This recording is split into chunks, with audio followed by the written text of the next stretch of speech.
area. That's why, ang safest na gagawin mo na lang is, you pass, if you are coming from Marcos Highway, you pass through Ligarda Road. Diretsuhin mo yung Ligarda Road to Mount Crest Hotel, going up to the City Hall Loop. Safe po yun, walang coding yun. And then you go to Nagilian Road, you can pass through Bukaucan Road, diretso hanggang Agrix to La Trinidad. Safe po yun, wala pong coding doon. And then you can continue to Trancoville area. Wala pong coding po doon na area.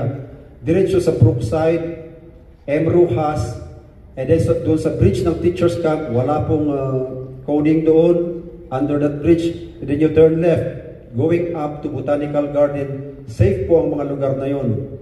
And then you can pass again sa Pacdal Rotunda, Pacdal Circle. You go right to South Drive. Diyan likod ni Teachers Camp. Wala pong coding doon sa South Drive. And then aabot ka sa Nevada Rotunda. Doon sa Nevada Rotunda, walang coding doon. Mag-exit ka dito sa Military Cut-Off.